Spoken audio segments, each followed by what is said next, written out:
Hello guys, Lincoln here, making a short 5-minute video, tips and tricks on the Harbingers on how to kill them.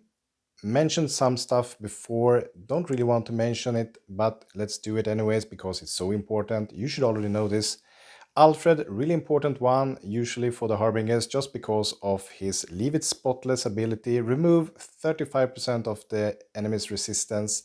This is what you want. You can have a really low level Alfred, but you need to have a high level on this ability, and that's it. But then there are a few funny ways, combinations that you could kill this boss. One is of course with Albus. If you early on farmed a lot of fragments when there was a lot of events with this one, I actually have a low level Albus compared to many in my guild at least. But if you have a high level, there's one way you could do this is actually, like Lucat here has done, my guildie. He goes all in with the vampires. And what's interesting here, you can see Lucretia and Morvena, they're actually doing crap damage, but see the massive damage that Albus is doing, 41.83 million damage. And that's because of this little thing you need to keep track on. Everything for the master. He gets 20% extra attack speed for each vampire in the team, so you can actually use whatever vampires you want. They will give some really nice boost, and just focus on having a full vampire team with Alfred and Albus here, and this could be a way to do it. When it comes to my guildie Lowcat, if he would change anything, my recommendation would actually be to remove Lucretia here for another vampire that's actually really strong for the bosses, and that's Avicelara.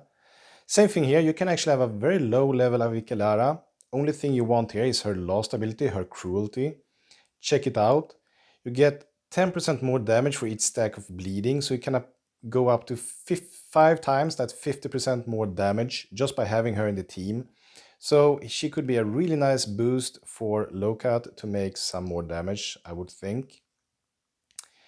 If you're going all werewolves, a lot of us, we want to use the Ulfuria, getting a bit weak for the kills.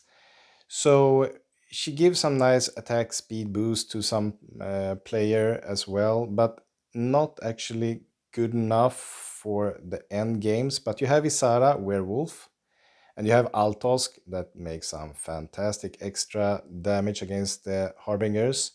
If you have those two, there's actually one more I would recommend, and that's Sergei. Same thing here, you don't really need to have too high level on this guy. You want him in the team just to get those 20% ignore resistance again, just like you did with Alfred. So Isara, Sergei, and Altos could be a combination, or if you go vampires, well then you would have, of course, Albus together with Avicelara. Or you could do some silly mix, the way I did my kill today was with a mix of the werewolves and the vampires here, basically.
See you guys.